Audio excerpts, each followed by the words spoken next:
Hi, welcome to the National Critics' Choice Online News. And today we have a very special guest, an expert on social media, and it's none other than Mr. Jeff Bullas. Jeff, good morning. Good morning. It's a pleasure to be here.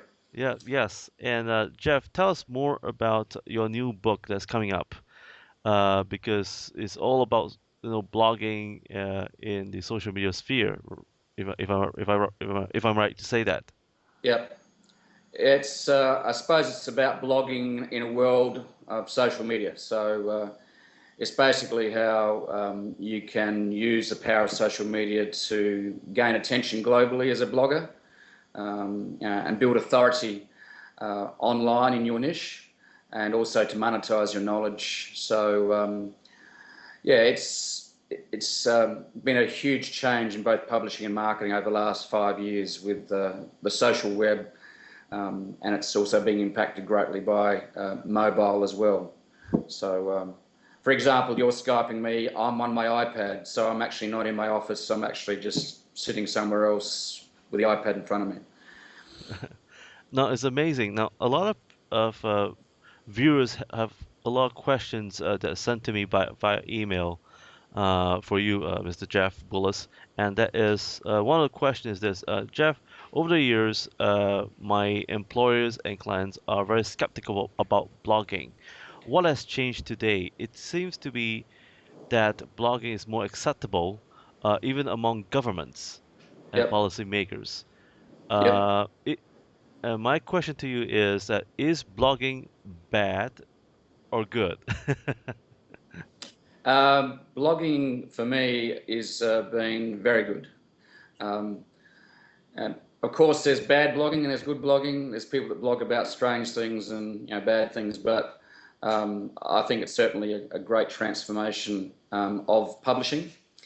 Um, and the reason that blogging is being taken up is because of several reasons, and one of the most important is actually Google has changed its algorithms on how it finds information, and it's rewarding uh, content creators, unique content creators. And as a blogger, you are creating content, especially if you're creating your own content as an expert in your space, whether it's being a food expert or you know, someone who loves music, for example. You might be a music blogger.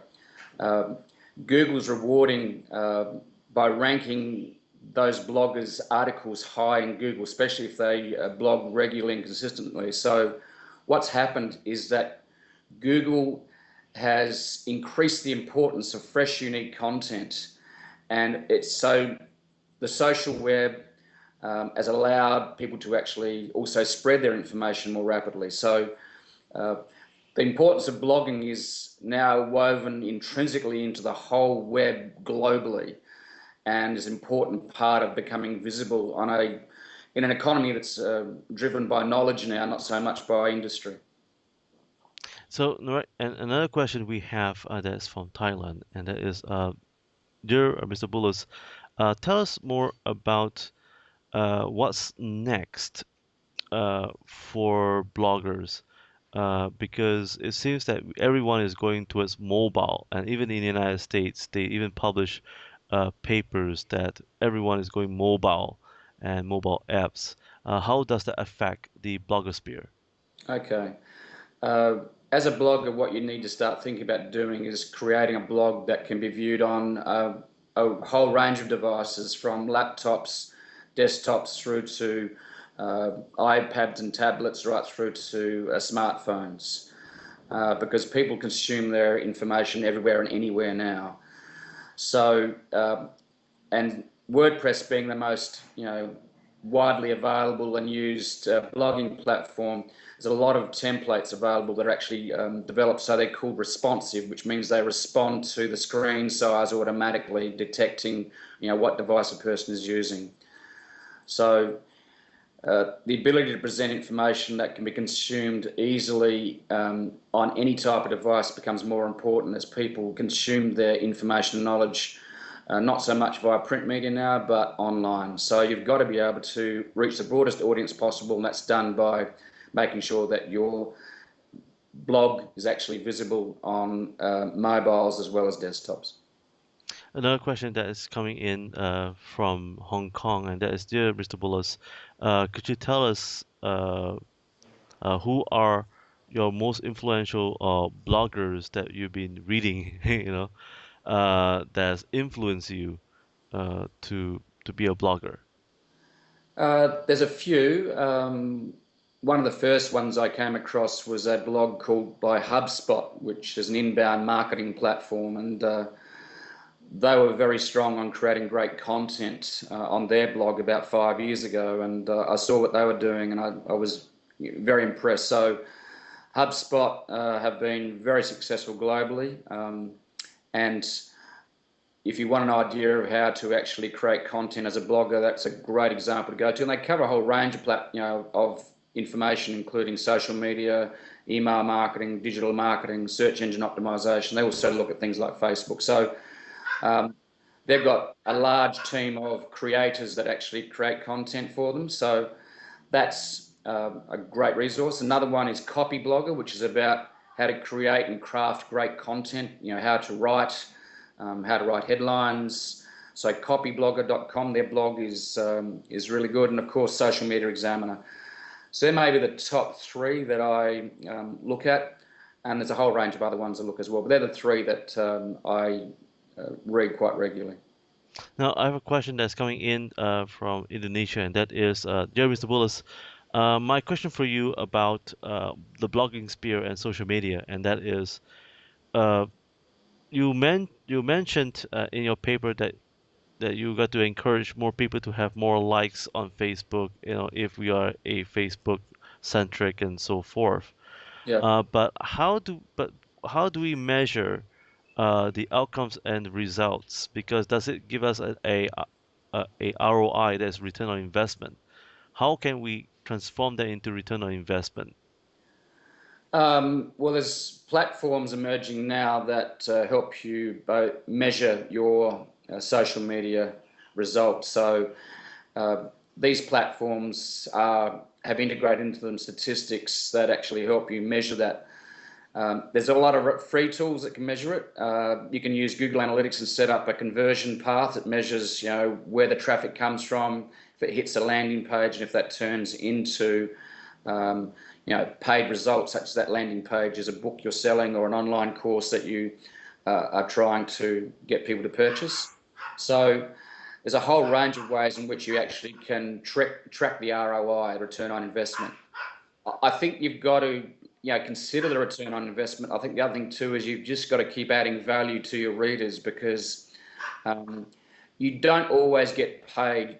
You've got to give away a lot of free content as well. So ROI is very important, but you've got to consider that social networking is actually what it is. It's actually networking online. So you shouldn't be always after money. You should actually be, giving and answering and solving problems for your readers. So and that builds credibility, then that leads to sales. So you need to be considering both. So you don't get too stuck just on ROI. Mhm. Another question that's coming in, that's from Singapore, and there's, dear Mr. Bullis, uh, how do social media um, able to enhance bloggers to make money? Do bloggers make money? Oh yes, I live off my blogs. My blog is is how I live. So bloggers can make money in a whole range of ways, and social media's enable people to accelerate discovery and visibility online by building tribes and followers on Facebook and Twitter. Before in the past, you only had email. You had to build an email list. That was one of the only ways, and also be found on search engines, or else you had to pay for attention, such as do Google AdWords, um, or buy an email list. Whereas social media has basically democratized marketing. Anyone that actually can build a loyal tribe of followers because they love what you're doing online and in the content you're creating, the videos that you maybe are publishing and producing, the articles that add value to people's lives. And you can hear I'm talking a lot about content. Content's the heart and soul of any blogger's efforts.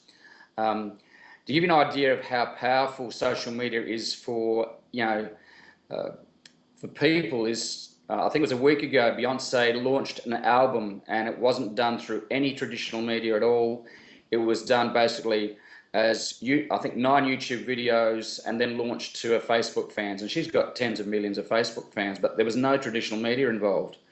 And it was one of the most successful launches of a song or an album uh, for a long time. So the power of social media to actually allow you to create your own marketing platform is unprecedented. And that's what you've got to embrace in this social web world, is the power of social media to create your own marketing platform and crowdsource your marketing. Because at the end of the day, you actually, people by sharing on Facebook, retweeting you on Twitter, they're actually marketing you for free. And you don't have to wait for a journalist to actually write up your article, or you don't have to wait to actually be in the printed press. You don't have to worry about those gatekeepers anymore. You actually have the power to actually create your own attention by building your own social media following. Now, next question is, where is social media going on towards beyond 2014? Could you tell us, as you look into the crystal ball, or where is it going right now? Um, Social media, everyone's discovered that it is hard to do at scale. In other words, there are so many different levers you have to pull. Like you've got to be, putting your content onto Facebook. You've got to be on Twitter. You might want to run a Facebook ad. So what's happening is that companies and brands are realizing that they need a platform to do social media effectively and efficiently. So it's actually social media automation is occurring a lot more now, and will continue to grow rapidly, because you need that infrastructure to actually be efficient. And social media purists will go, well, automating social media goes against what social media is about. It's about engagement. It's about talking with friends. The trouble is, as you get a large number of Twitter followers, and I've got 210,000 following, I can't have a conversation with every one of them. I've got to automate to actually communicate and also get my brand out there. So platforms, social media or digital marketing platforms that automate social media, that's certainly a big trend that's happening now. The other trend I see that is happening is the push to make people pay to actually use social media to be visible. So we're seeing Twitter roll out its self-serve advertising platform. It's changed some of its rules, so it's harder to actually build a Twitter following than it was 5 years ago when I started. Facebook, as we know, has an edge rank algorithm that reduces the visibility of people that like your page down to 10 to 15%. So if you post something on Facebook, only 10 to 15% of your fans will actually see it in their streams. So there's a push, and there's other platforms that are also emerging to monetize, and I think one of them is Pinterest. So you're seeing more the push to social media platforms like Twitter and Facebook and others monetizing and creating advertising self-serve platforms. So that's the other trend I see as emerging, is the days of the wild west of social media are becoming much more formalized, and you would need to consider paying to actually advertise on social media over the next few years to get that visibility. So I would recommend everyone that actually start using social media and build up followers as quickly as they can before you actually have to pay too much. Yeah, that's right. And spilling the bills. Um, Another question that's coming up, and it's also from Singapore, and that is, and Malaysia as well. We'll combine this question from Singapore and Malaysia, and that is the regulating of the internet uh, today and tomorrow. Um, Governments around the world are now trying to regulate the internet, Yeah, which also affects the social media space as well. yeah. What is censorship good? Is censorship good? Censorship is, a two-edged sword, um, because who's censoring the censors? Okay, so if you're the gatekeeper, that means you have you've become the god, if you like, the judge and jury. I think that's a bit scary, and you only have to see the what's happened over history with the rise of dictatorships and so on that stopped the freedom of people. And I think it's going. There's always people who find a way around it. So I suppose I'm optimistic about the future for social media and the web, in that it's going to be very hard for governments to regulate it because people will protest about it. But of course, some governments are going to try and censor it, and they do. So, but I think it's really important that we preserve that freedom. And in sometimes it's not ugly to see what people are doing, but I think we need to be careful that we don't lose our freedoms and freedom of speech. And so, speaking about freedom of speech, do you think that we will see uh, there'll be more federations or associations that's going to be established for bloggers and social media activists, where there will be more formal and structured regulation on the way we publish, the way we write, and the way we create content. Will you see that in the next few years? I think when you see any media that arises over time, it happens everywhere, is that it becomes more formalised, and as it matures, governments want to regulate it. Governments always like to regulate everything, so I'm sure there's going to be regulation. Mm. Um, and also they work out maybe how they can make money out of it. Because governments are always after taxes, aren't they? So I think as we see the social web mature, you're going to see what's happened in other media emerge as well, like what happened with print media, television media. That's become more regulated over time. Governments have tried to stop, especially in Australia, to stop basically one owner dominating the entire media space. So to make sure there's a balanced voice from a range of different publishers, and I think that's important. And I think blogging actually has allowed that freedom of expression. And someone says, well, basically bloggers aren't really journalists because they don't have editors to actually edit, and they don't verify their sources. Well, yeah, I can understand that, and but I think what it is that people can validate and verify if they want it themselves. But it's a balance between, I suppose, control and responsibility. And I certainly feel a responsibility as a blogger to make sure that I've got the facts right. But a lot of facts aren't right even in mass media with editors. So, and what I am seeing though in the mass media space is they're actually using bloggers more and more as a source of news, because bloggers are quite often much more influential globally than a lot of newspapers are. Now, there's one last question that's coming in from Taiwan, and that is, if I were to start a blog today, Mr. Bullas, uh, what would be the three key advice for new bloggers who are trying to enter into this new space? Okay. My key advice is this. There's a lot of other advices I could give, but the key advice is this, is to start a blog based upon your passion.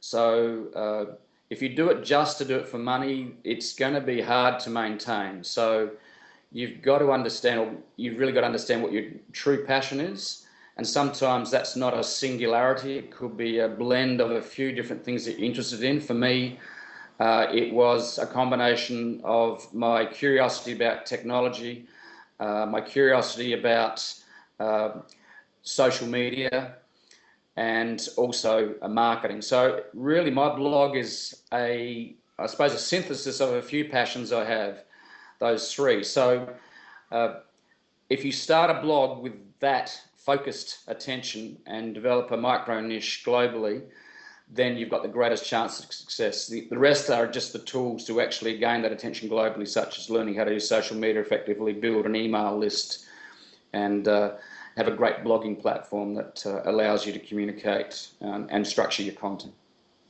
Moving forward about your book, when is it going to be available?